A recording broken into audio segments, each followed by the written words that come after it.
Assalamualaikum warahmatullahi wabarakatuh. Perkenalkan, saya Firman Sawahi Utomo dengan NIM 811142039 dari mata kuliah Literasi Digital dan Kemanusiaan akan memaparkan hasil kerja saya dengan judul Peran Sentral Payung Hukum bagi Pelaku Usaha dan Konsumen E-commerce di Indonesia.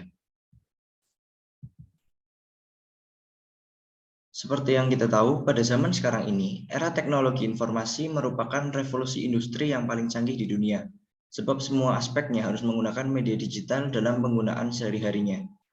Perkembangan ilmu pengetahuan dan teknologi informasi membawa masyarakat dunia kepada sesuatu yang serba digital dan menggunakan alat-alat elektronik. Berbagai aspek seperti dalam dunia pendidikan, sosial, politik, ekonomi, dan budaya juga sudah menerapkan sistem online dalam pengoperasiannya. Internet juga mempunyai peran besar dalam aspek ekonomi. Jual beli online ini biasa disebut dengan e-commerce. E-commerce merupakan kegiatan dalam bisnis yang berkaitan dengan konsumen, service provider, dan pedagang perantara yang menggunakan jaringan komputer berupa internet. Namun, secara yuridis, perkembangan ini justru terasa riskan karena berbanding terbalik dengan aturan hukum konvensional. Oleh karena itu, diperlukan aturan hukum yang kuat demi melindungi para pelaku usaha dan konsumen yang memanfaatkan e-commerce pada kegiatan transaksi jual belinya. Berdasarkan permasalahan tersebut, dapat ditarik rumusan masalah, yaitu yang pertama, apa yang menjadi eksistensi e-commerce di Indonesia, kemudian yang kedua, apa peran hukum yang dilakukan guna melindungi para pelaku usaha dan konsumen e-commerce di Indonesia. Pembahasan yang pertama mengenai eksistensi e-commerce di Indonesia. Ilmu pengetahuan dan teknologi memiliki dampak yang signifikan terhadap perekonomian global pada zaman sekarang ini.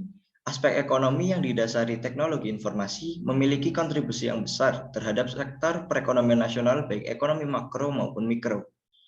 Kemudian dalam pelaksanaannya, e-commerce menggunakan digital medium di mana para pihaknya tidak bertemu secara fisik dan di dalamnya terdapat jaringan umum dengan sistem terbuka yakni Internet atau World Wide Web. Diketahui bahwa jumlah pengguna internet yang setiap tahunnya meningkat secara signifikan membuat aktivitas perdagangan melalui media elektronik juga berkembang semakin pesat. Asosiasi Pengusaha Jaringan Internet Indonesia atau APJII melakukan sebuah survei pada tahun 2017 mengenai jumlah para pengguna internet di Indonesia. Mereka menyatakan bahwa pengguna internet di Indonesia pada tahun tersebut adalah 143,26 juta jiwa, sedangkan pada tahun sebelumnya hanya mencapai 132,7 juta jiwa. Survei berdasarkan pembagian wilayah di Indonesia pada tahun 2017 ini menyebutkan bahwa 58,08% pengguna internet merupakan penduduk yang bertempat tinggal di Pulau Jawa. Kemudian selain itu, pada Pulau Sumatera mencapai 19%, Pulau Kalimantan mencapai 7,97%, Pulau Sulawesi mencapai 6,73%, Pulau Bali dan Nusa Tenggara mencapai 5,63%, dan Pulau Papua serta Maluku mencapai 2,49%. Dari data tersebut, terbukti bahwa jumlah pengguna internet di Indonesia akan bertambah secara signifikan pada setiap tahunnya. Hal itu menyebabkan aktivitas jual beli atau perdagangan menggunakan media elektronik juga semakin berkembang dan menarik banyak minat masyarakat atas kemudahan dan kecepatan pelayanan yang ditawarkan.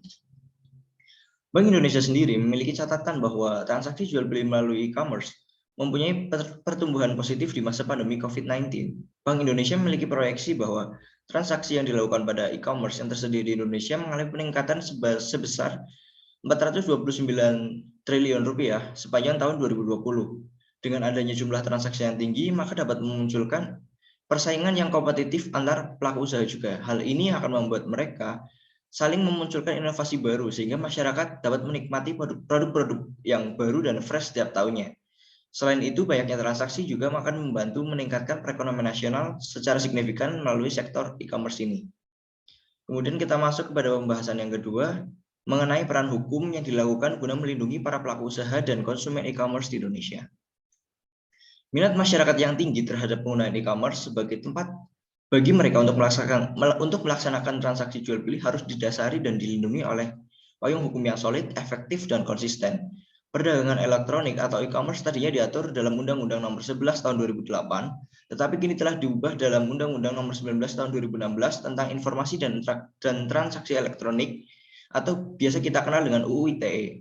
UU ITE ini juga diatur dalam Undang-Undang Nomor 7 Tahun 2014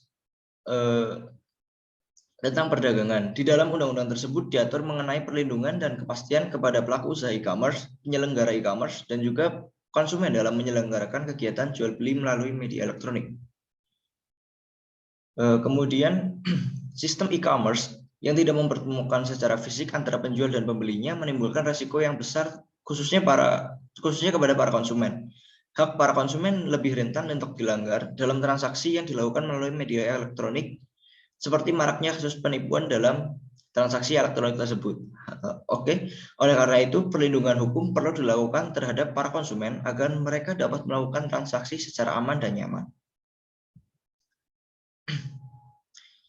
Upaya yang dapat dilakukan untuk memaksimalkan perlindungan terhadap mereka yakni dengan upaya preventif dan represif. Upaya preventif dilakukan dengan mencegah sebelum terjadi pelanggaran, sedangkan represif bentuknya perlindungan akhir seperti denda, penjara, atau hukuman lainnya. Upaya preventif yang dapat dilakukan untuk melindungi para pelaku dan konsumen, yang pertama adalah menciptakan sistem perlindungan konsumen yang mengandung akses dan informasi serta menjamin kepastian hukum. Kemudian yang kedua, melindungi kepentingan konsumen pada khususnya dan kepentingan pelaku usaha. Kemudian yang ketiga, meningkatkan kualitas barang dan pelayanan jasa. Yang keempat, memberikan perlindungan hukum kepada konsumen dari praktek usaha yang menipu dan menyesatkan. Kemudian yang terakhir, memadukan penyelenggaraan, pengembangan, dan pengaturan perlindungan hukum bagi konsumen dengan bidang perlindungan pada bidang-bidang lainnya. Selanjutnya, upaya preventif juga perlu didukung adanya upaya represif guna memperkuat, memperketat, dan mengurangi pelanggaran dalam transaksi e-commerce. Upaya represif yang dapat dilakukan, yang pertama adalah perlindungan data pribadi. Bagi seseorang yang melanggar pasal 32 ayat 1 Undang-Undang ITE, dapat dikenakan pidana penjara maksimal 8 tahun dan denda maksimal 2 miliar rupiah. Kemudian bagi seseorang yang melanggar pasal 32 ayat 2 UU ITE dapat dikenakan pidana penjara maksimal 9 tahun dan denda maksimal 3 miliar rupiah. Kemudian bagi seseorang yang melanggar pasal 32 ayat 3 UU ITE dapat dikenakan pidana penjara maksimal 10 tahun dan denda maksimal 5 miliar rupiah. Kemudian pada kasus penipuan, bagi seseorang yang melanggar pasal 45 ayat 2 UU ITE dapat dikenakan pidana penjara maksimal 6 tahun dan denda maksimal 1 miliar rupiah. Kemudian bagi seseorang yang melanggar pasal 8 UU PK dapat dikenakan pidana penjara maksimal 5 tahun dan denda maksimal 2 miliar rupiah. Kemudian bagi seseorang yang melanggar pasal 16 UU PK dapat dikenakan pidana penjara maksimal 2 tahun dan denda maksimal 500 juta rupiah. Upaya-upaya yang telah dilakukan baik upaya preventif maupun represif diharapkan dapat melindungi pelaku usaha dan konsumen yang sama-sama menikmati kemudahan yang ditawarkan oleh e-commerce. Selain itu, juga diharapkan agar kejahatan dalam lingkup e-commerce dapat ditanggulangi dan membuat para pelaku jerah dalam melakukan aksinya. Sekian yang dapat saya sampaikan, kurang lebihnya mohon maaf. Wabillahi taufiq wal hidayah. Wassalamualaikum warahmatullahi wabarakatuh.